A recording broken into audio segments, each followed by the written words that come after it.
Hello বন্ধুরা, welcome to জয়ন্তিস family blog. আজকে চলে এসেছি একটা নতুন ভিডিও নিয়ে।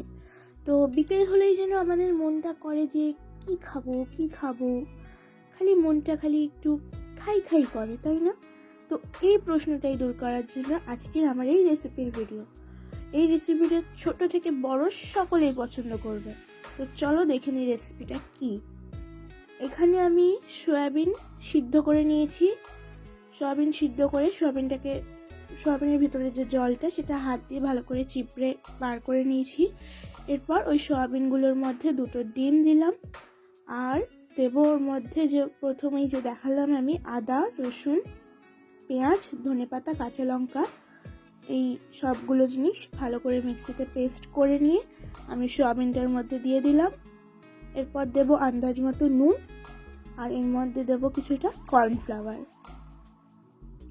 তো কর্নফ্লাওয়ার না থাকলেও এখানে অ্যারারুটও ইউজ করা যায়, তো যেটা খুশি তোমরা ইউজ করতে পারো।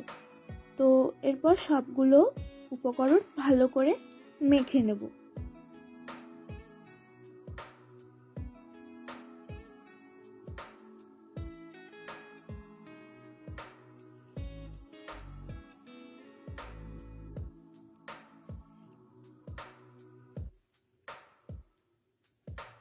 খুবই অল্প ইনগ্রেডিয়েন্টস দিয়ে এবং খেতে খুব সুস্বাদু হয়। তোমরা অবশ্যই রেসিপিটা বাড়িতে ট্রাই করো।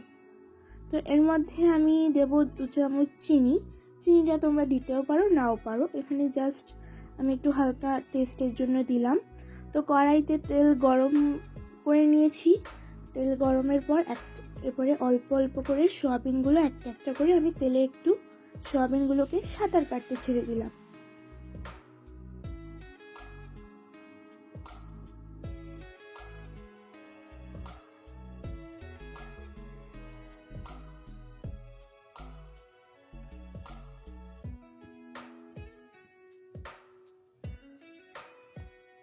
তো সয়াবিনগুলো একবার ভালো করে নেড়ে নেব।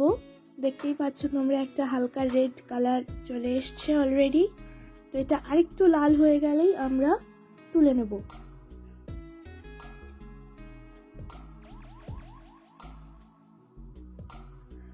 এই যে সয়াবিনগুলো আমার ভাজা হয়ে গেছে, সয়াবিনের পকোড়া। তাই আমি এটা ভালো করে তেলটা চিপড়ে একটা বাটিতে তুলে নিচ্ছি।